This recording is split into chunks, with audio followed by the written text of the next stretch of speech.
This video is brought to you by Devout Decals, makers of reusable Catholic art for your home altar, your bedroom, and your home classroom. It has been a long while since I presented G.K. Chesterton to you on a Sunday, but here we are.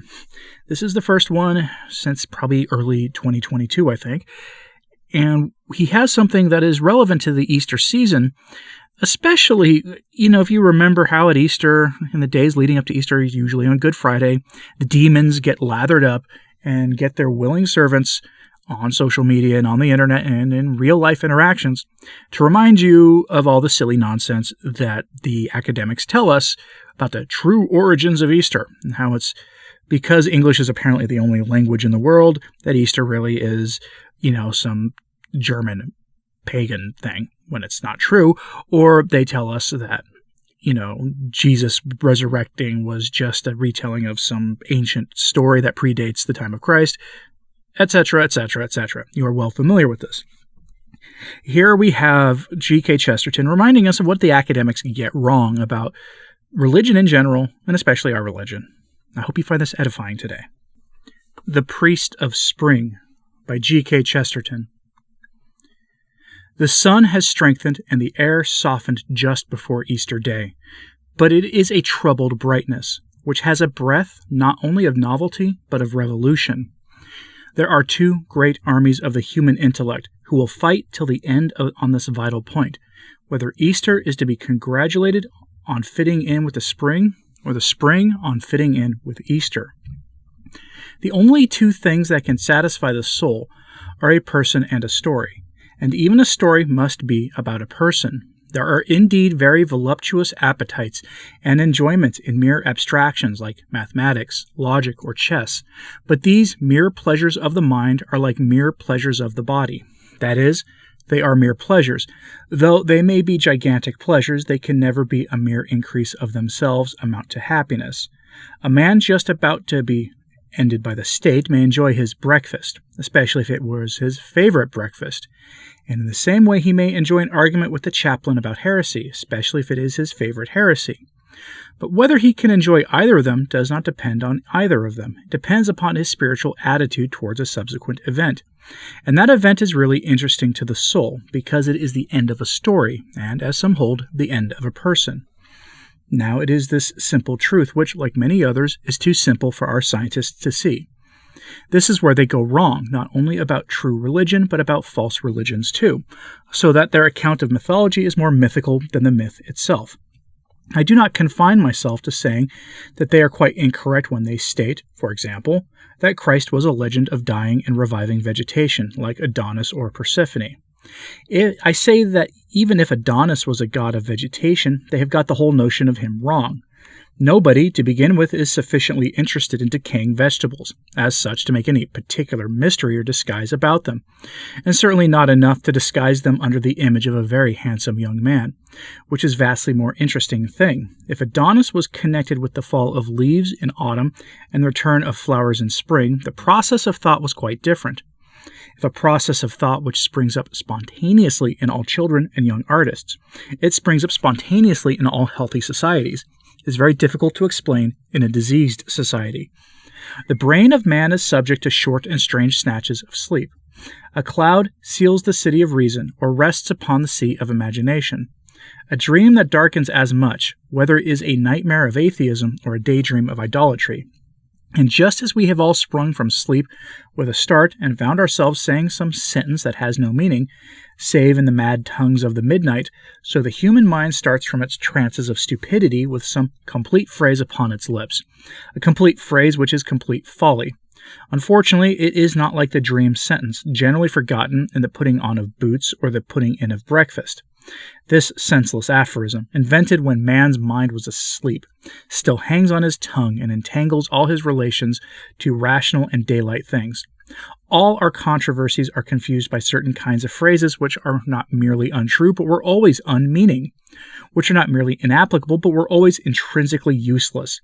We recognize them whenever a man talks of the, quote, survival of the fittest, meaning only the survival of the survivors, or whether a man says that the rich have, quote, a stake in the country, as if the poor could not suffer from misgovernment or military defeat, or where a man talks about, quote, going on towards progress, which only means going on towards going on, or when a man talks about, quote, government by the wise few, as if they could be picked out by their pantaloons. The wise few must mean either the few whom the foolish think wise or the very foolish who think themselves wise. There is one piece of nonsense that modern people still find themselves saying, even after they are more or less awake, by which I am particularly irritated. It arose in the popularized science of the 19th century, especially in connection with the study of myths and religions. The fragment of gibberish to which I refer generally takes the form of saying, this god or hero really represents the sun, or Apollo killing the python means that the summer drives out the winter, or the king dying in a western battle is a symbol of the sun setting in the west. Now, I should really have thought that even the skeptical professors, whose skulls are as shallow as frying pans, might have reflected that human beings never think or feel like this. Consider what is involved in this supposition. It presumes that primitive man went out for a walk and saw with great interest a big burning spot on the sky. He then said to primitive woman, my dear, we had better keep this quiet. We must not let it get out. The children and the servants are so very sharp. They might discover the sun any day, unless we are very careful. So we won't call it the sun, but I will draw a picture of a man killing a snake, and whenever I do that, you will know what I mean. The sun doesn't look at all like a man killing a snake, so nobody could possibly know. It'll be a little secret between us, and while the servants and the children fancy I am quite excited with a grand tale of a writhing dragon and a wrestling demigod, I shall really mean this delicious little discovery, that there is a round yellow disc up in the air. One does not need to know much mythology to know that this is a myth. It is commonly called the solar myth. Quite plainly, of course, the case was just the other way. The god was never a symbol or a hieroglyph representing the sun. The sun was a hieroglyph representing the god. Primitive man, with whom my friend Dombey is no doubt well acquainted, went out with his head full of gods and heroes, because that is the chief use of having a head. Then he saw the sun in some glorious crisis of the dominance at noon on the distress of nightfall, and he said, this is how the face of God would shine when he had slain the dragon, or that is how the whole world would bleed to westward if the god were slain at all. No human being was ever really so unnatural as to worship nature. No man, however indulgent as I am to corpulency, ever worshipped a man as round as the sun or a woman as round as the moon. No man, however attracted to an artistic attenuation, ever really believed that the dryad was as lean and stiff as the tree. We human beings have never worshipped nature, and indeed the reason is very simple. It is that all human beings are supernatural beings. We have printed our own image upon nature as God has printed his image upon us. We have told the enormous sun to stand still. We have fixed him on our shields, caring no more for a star than for a starfish. And when there were powers of nature we could not for the time control, we have conceived great beings in human shape controlling them. Jupiter does not mean thunder. Thunder means the march and victory of Jupiter. Neptune does not mean the sea. The sea is his, and he made it. In other words, what the savage really said about the sea was, only my fetish Mumbo could raise such mountains out of mere water. What the savage really said about the sun was, only my great-great-grandfather Jumbo could deserve such a blazing crown. About all these myths, my own position is utterly and even sadly simple. I say you cannot really understand any myths till you have found the one of them that is not a myth. Turnip ghosts mean nothing if there are no real ghosts. Forged banknotes mean nothing if there are no real banknotes. Heathen gods mean nothing, and must always mean nothing, to those of us that deny the Christian God.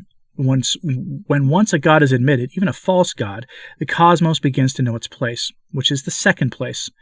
When once it is the real God, the cosmos falls down before him, offering flowers in spring as it flames in winter.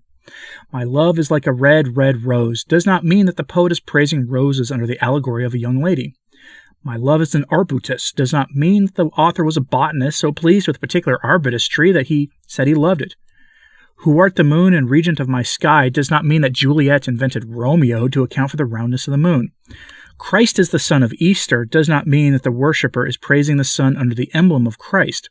Goddess or god can clothe themselves with the spring of summer, but the body is more than raiment. Religion takes almost disdainfully the dress of nature. And indeed, Christianity has done as well with the snows of Christmas as with the snowdrops of spring. And when I look across the sun-struck fields, I know in my inmost bones that my joy is not solely in the spring. For spring alone, being always returning, would be always sad. There is somebody or something walking there, to be crowned with flowers, and my pleasure is in some promise yet possible and in the resurrection of the dead. And that is G.K. Chesterton reminding us, of course, what the spring is really about. But most importantly, what our secular adversaries, what they always get wrong about trying to reduce our beliefs, and really supernatural beliefs in general, to mere superstition and symbolism of mythology. They always get these things wrong because they do not understand human beings nearly as well as they think they do. These are often the people who tell us that up is down, down is up, that reality is malleable, that we can change reality about fixed natures of things by simply choosing to change them in our heads and then going under, getting some procedure done to make our outward appearance reflect that fake reality. I'd love to see G.K. Chesterton be around today to see the madness of our age. I think he would have a field day with it. But I might be biased. I absolutely love G.K. Chesterton. Anyway, let me know what you thought of this in the comments, please. Like and subscribe if you haven't. It does help, as does sharing this on social media. That helps a lot, too. As always, pray for the church. I'm Anthony Stine. Ave Maria.